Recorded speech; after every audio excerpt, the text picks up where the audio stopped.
बेहतर करेंगे। विपक्षी पार्टियों ने लगातार आरोप लगाया है कि कांग्रेस धीरे धीरे खत्म हो रही है और भारतीय जनता पार्टी वाले तो कहते हैं कि कांग्रेस मुक्त भारत। क्या कहेंगे इसके बारे में? ऐसा बिल्कुल नहीं है। आप तमाम जगह तमाम राज्यों के चुनाव में देख सकते हैं, बहुत ही हम लोगों का बेहतर प्रदर्शन रहा है। पिछली बार उत्तर प्रदेश के लोकसभा चुनाव में भी हम लोगों का वोट बढ़ा और इस बार जो विधानसभा चुनाव होने वाला है इसमें हम बहुत बेहतर। कितना कन्वर्जन हो सकता है, कितनी सीट्स निकल सकती हैं?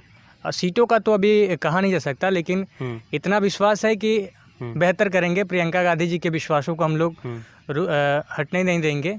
लगातार युवाओं कैसे पार पाएंगे आप भारतीय जनता पार्टी से? चले, भारतीय जनता पार्टी से अगर आप पार पा रहे हैं, उसके बाद सपा है, बसपा है, तब जाके कहीं कांग्रेस का नंबर आ रहा है उत्तर प्रदेश में। राह इतना आसान तो नहीं होना है। ऐसा नहीं है कि कांग्रेस का नंबर आ रहा है, आपको ये गलत फहमी है। जिस प्रकार से आप देखे होंगे कि हम लोग पिछले दिनों संपूर्णानंद विश्वविद्यालय में छात्र संघ का चुनाव देखें, उसमें काफ़ी सक्रियता भूमिका निभाई।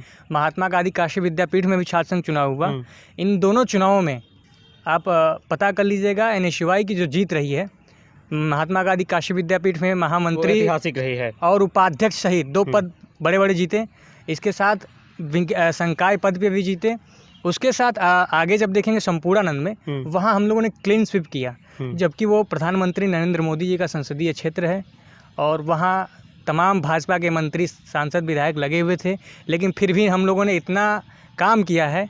लेकिन जब आप प्रदेश स्तर की राजनीति की बात करते हैं, संपूर्णानंद विश्वविद्यालय की राजनीति के बारे में बात करेंगे और कंपेयर करेंगे आप उत्तर प्रदेश की राजनीति से, तो कहीं ना कहीं आपको ज़मीन आसमान का फ़र्क मिलने वाला है। देखिए क्या है कि युवा ही बदलाव है। युवा जुड़ कहाँ रहे हैं आपके साथ? जुड़ रहे हैं, तभी तो ये प्रभाव किसके नाते आपसे युवा जुड़ेंगे, किस तरीके से युवा आपसे जुड़ेंगे? आदरणीय प्रियंका गांधी जी के विचारों पे उनके क्या है उनके विचार, थोड़ा आप मुझे बताइए। नेतृत्व को देखकर उनके विचार हैं क्या? जिस प्रकार वो लगातार यूपी में तमाम मुद्दों पे आवाज उठाती हैं, चाहे वो शिक्षक भर्ती हो, चाहे वो अभी देख लीजिए कोरोना काल में तमाम प्रकार की असुविधाएं, उसको लेकर के हर मुद्दे पे वो जिस प्रकार लड़ती हैं, ये है उनके। लोग कहते हैं कि प्रियंका गांधी को उत्तर प्रदेश में लाकर परिवारवाद बढ़ाया जा रहा है। ऐसा कुछ नहीं है।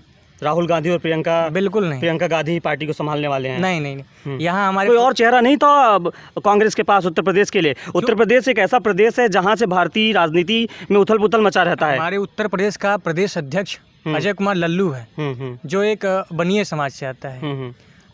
तमाम उपाध्यक्ष हैं कमेटी में और भी देखेंगे। ऐसा हम लोगों के पार्टी में कोई जातिगत समीकरण नहीं, कोई परिवारवाद नहीं है। ये एक गलत फहमी बताया जाता है। हमारे प्रियंका जी के साथ 3-3, 4-4 सहप्रभारी भी हैं, आप उनको भी देखिए ना। सब लोग कार्य कर रहे हैं, हम लोग लगे हुए हैं बिल्कुल, और निश्चय ही पूर्ण विश्वास है कि हम लोग 2022 की विधानसभा में बेहतर प्रदर्शन करेंगे। कौन कौन से मुद्दे हो सकते हैं कांग्रेस के 2022 उत्तर प्रदेश विधानसभा चुनाव में? सबसे बड़ी तो बेरोजगारी और दूसरा महंगाई। अब महंगाई को देख रहे हैं, लगातार महंगाई बढ़ रही है, उसमें कोई कमी नहीं आ रही है। पेट्रोल के दाम अब लगभग 100 पहुंचने वाले हैं। यहाँ इलाहाबाद की मैं बात बता रहा हूँ। नॉर्मल पेट्रोल होता है उसके 100 दाम लगभग 97 होगा, ऐसा कुछ।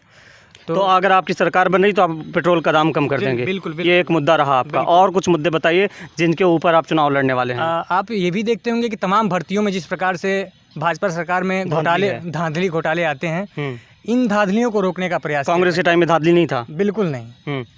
कांग्रेस एकदम स्वच्छ पार्टी है जी। कैसे आप देख सकते हैं बड़े बड़े घोटाले आपके सरकार में भी हुए? कौन सा घोटाला? तमाम घोटाले हुए, बताइए कोई। अच्छा, क्या वजह रही कि आपकी जो पार्टी है वो हर जगह से निकलती गई? ऐसा कुछ नहीं है। आज कितने राज्यों में आप बचे हैं? हम लोग कई राज्यों में हैं। कितने राज्यों? राजस्थान में हैं, गिने चुने राज्यों में, छत्तीसगढ़ में हैं। एक वक्त था कि आपका जमाना था और एक वक्त ये है कि आपको स्ट्रगल करना पड़ रहा है। वक्त सबका होता है, ऐसा नहीं। आपका तो नहीं है, ये मानते हैं। कांग्रेस का वक्त तो नहीं इस समय देश में नहीं है, तभी तो हम लोग संघर्ष कर रहे हैं। क्या ऐसा वजह रहा कि कांग्रेस का वक्त चला गया? कुछ रहा होगा, पार्टी में कुछ खामियां रही होंगी, कुछ। अच्छा, आप मुझे ये बताइए, क्या कारण है कि कांग्रेस में इतने बड़े बड़े दिग्गज नेता थे, लेकिन जैसे जैसे समय बीतता गया कांग्रेस के बड़े बड़े नेता एक के बाद एक करके पार्टी छोड़ते गए? ये उनका वो जो भी विचार रहा होगा, उनका विचार रहा होगा, या आप लोगों ने मौका नहीं दिया, केवल राहुल गांधी को प्रमोट किया? ऐसा कुछ नहीं है। हाँ। जिन्होंने संघर्ष किया, जिन्होंने अपना जनता के बीच विश्वास बनाए रखा, वो लगातार आगे हैं और वो जनता के बीच हैं। तो जनता के बीच है, क्या कहेंगे विपक्षी पार्टियों के बारे में, क्या कहेंगे? विपक्षी पार्टियों के बारे में कुछ कहना नहीं है। आसान होगा भारतीय जनता पार्टी को मात दे पाना 2022 उत्तर प्रदेश विधानसभा चुनाव में? बिल्कुल बिल्कुल, ऐसा कुछ नहीं है कि भारतीय जनता पार्टी का ये सर्वा उनका ही है। हम लोग लगे हुए हैं, हम लोग लगातार संघर्ष कर रहे हैं, पूरे प्रदेश हर जनता की आवाज़ उठा रहे हैं। तो हमें पूर्ण विश्वास है कि हम 2022 के चुनाव में बेहतर करेंगे। केंद्र सरकार के बारे में क्या कहेंगे? केंद्र सरकार तो आप देख ही रहे हैं जिस प्रकार से महंगाई का मूल तो वही है ना, केंद्र सरकार। इस पे नियंत्रण करने का जो कार्य है वो केंद्र सरकार के ऊपर ही है। आपको लगता है कोई नियंत्रण नहीं? आपको लगता है राहुल गांधी नरेंद्र मोदी को टक्कर दे पाएंगे आने वाले वक्त में? बिल्कुल बिल्कुल, ये मैं पूर्ण विश्वास के साथ कह सकता हूँ। आप राहुल गांधी के विचारों को पढ़िएगा, उनके बातों को सुनिएगा, उनके ट्वीट को पढ़िएगा। आप कितने प्रतिशत लोग होंगे भारत में जो राहुल गांधी के विचारों को फॉलो करते होंगे? आप देखिए ट्विटर पे उनके कितने फॉलोवर हैं।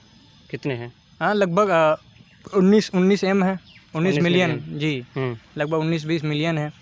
तो बात फॉलोवर्स पे नहीं आती है ना, उनके बातों को पढ़िए, आप उनके टिप्पणियों को पढ़िए।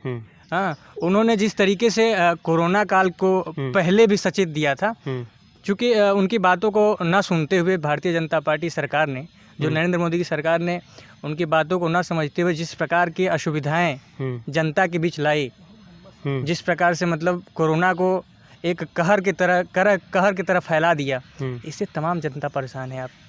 आप समझ सकते हैं, आप देखे भी हैं, सेकंड स्टेज भी देखे हैं और फर्स्ट स्टेज भी देखे हैं, और पता नहीं अब थर्ड स्टेज में क्या होगा। लोगों का कहना था भारतीय जनता पार्टी थी तो कोरोना की हालत संभली, कांग्रेस होती तो शायद स्थिति हाथ से बाहर होती। आप कैसे कह सकते हैं बताइए? जिस भारतीय जनता पार्टी का विधायक सांसद ट्विटर पे जाके हेल्प मांग रहा हो, आप कह रहे हैं कि हम नहीं कह रहे, हमने कहा लोगों का मानना है ऐसा। तो लोगों को भी समझना चाहिए ना। अच्छा, लोग तो समझेंगे। अब मुझे आप ये बताइए, कांग्रेस आने वाले वक्त में किस तरह की राजनीति करेगी कि भारतीय राजनीति में वापस आ पाएगी?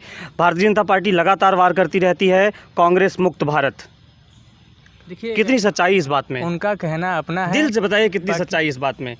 देख तो आप भी रहे भारतीय राजनीति में कांग्रेस की हालत किस तरह की है। नहीं, हालत ऐसा कुछ नहीं है। हम लोग लगातार प्रयासरत हैं पुनः स्थापित होने के लिए, और उत्तर पर हमें पूर्ण विश्वास है कि लगातार जिस प्रकार से हम लोग संघर्षरत हैं, महिलाओं के मुद्दे पे, बेरोजगारी के मुद्दे पे, महंगाई के मुद्दे पे, तमाम मुद्दों पे हम लोग लगातार कार्य कर रहे हैं, आंदोलन कर रहे हैं। अभी पिछले दिनों विश्वविद्यालय में ही हम लोग शिक्षा के कुछ मुद्दों पे, मांगों को लेकर, छात्रों के मांगों को लेकर प्रदर्शन कर रहे थे। हम लोग को प्रशासन द्वारा 3-4 लोग बस प्रदर्शन में बैठे थे, फिर भी कोरोना गाइडलाइन का हमें पता चला, आपके ऊपर लाठीचार्ज भी हुआ। जी, लाठीचार्ज भी हुआ, गिरफ्तारी भी हुआ, जेल भी भेजा गया। उसके बाद से अभी 2-3 दिन पहले हम लोगों को निष्कासन संबंधी कारण बताओ नोटिस जारी किया गया। अब बताइए किस प्रकार की नीति है? संवैधानिक आज़ादी है या नहीं? बिल्कुल नहीं है। यहाँ पे तानाशाही है सरकार में। बिल्कुल यही तो तानाशाही है। 3 लोग बैठ के अपने वाजिब मांगों को मांग रहे हैं, आप उनके खिलाफ लाठीचार्ज करते हैं, गिरफ्तारी करते हैं। ये तानाशाही नहीं तो क्या है? तो आप कहना चाहते हैं कि आज़ादी, बिल्कुल लोकतंत्र की जो आज़ादी की दुहाई दी जाती है वो कहीं देखने को मिल नहीं, लोकतंत्र बिल्कुल नहीं रहा गया है। जी, आखिरी सवाल आपसे पर्सनल है। आपका नाम है अजय पांडे बागी। जी, बागी का क्या मतलब है? देखिए, मैं बलिया की धरती से बिलोंग करने वाला हूँ, और आपको बलिया का इतिहास पता होना चाहिए। सब बागी पैदा होते हैं। 1857 की जो पहली क्रांति थी वो हमारे आदरणीय मंगल पांडे जी ने क्रांति की थी। हम लोग का एक 2 लाइन की पंक्तियाँ है जी कि वीरों की धरती, जवानों का देश, बागी बलिया उत्तर प्रदेश।